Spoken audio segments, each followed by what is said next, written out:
Maintenant, en termes de légende urbaine, on utilise une légende urbaine qui est le fantôme de l'opéra. Alors, est-ce que c'est une réelle légende urbaine ou pas qui existe dans notre monde? Je ne sais pas, je vais essayer de me renseigner un peu plus là-dessus parce que ça m'intéresse. En tout cas, dans l'univers du roman, dans l'univers du manga, c'est une légende urbaine qui existe. Et je trouve intéressant que il y a cette ambiguïté où même si on sait que cette légende urbaine existe, on sait qui est potentiellement le fantôme de l'opéra dès le début, on se pose quand même l'existence de est-ce qu'il existe réellement ou pas, est-ce que c'est réellement un fantôme ou pas. Et on va jouer là-dessus parce que on voit qu'à des moments elle peut le toucher, d'autres non, enfin c'est possible de le toucher qu'à travers des vêtements, etc.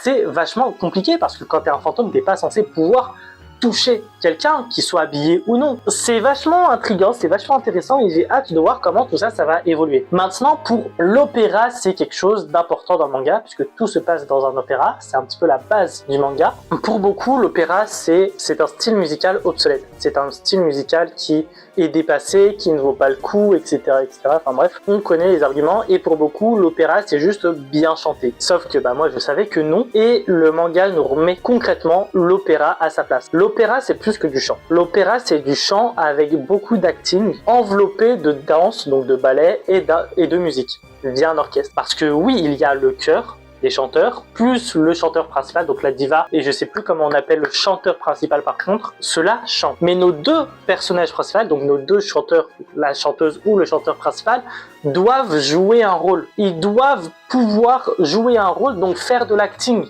en même temps qu'ils chantent. Et en plus de ça, ils racontent une histoire. Vraiment, l'opéra, c'est une histoire. On te parle de la vie, des sentiments de la vie, que ce soit la joie, la tristesse, la peur, la jalousie, l'amour, la trahison, le bonheur. Tout ça, ce sont des sentiments racontés au travers d'une histoire qui est chantée par le chanteur ou par la chanteuse. Et c'est super important parce que si tu n'apportes pas cette puissance vocale, si tu n'apportes pas cette puissance liée au sentiment, tu n'as pas l'essence même de l'opéra. Quand tu écoutes de l'opéra sérieusement et pas pour te foutre de sa gueule, t'as les poils qui hérissent. Alors oui, bien sûr, on ne peut pas aimer tous les opéras et c'est normal. Mais quand tu t'intéresses un minimum à l'opéra, t'as réellement les poils qui hérissent. Bon, moi, ça m'a remis dans une période opéra où j'écoute beaucoup d'opéra du coup, mais franchement, ça fait longtemps que je n'en ai pas écouté et c'est toujours un kiff d'écouter. Et en plus, avec une bonne enceinte ou un bon casque avec une qualité sonore super bonne, c'est juste magique, c'est juste incroyable. Il faut se le dire. Et c'est ça l'opéra. Pour résumer, l'opéra, c'est du chant, mais c'est aussi du théâtre. C'est un show, c'est un spectacle. Et c'est un spectacle qu'on ne fait plus aujourd'hui.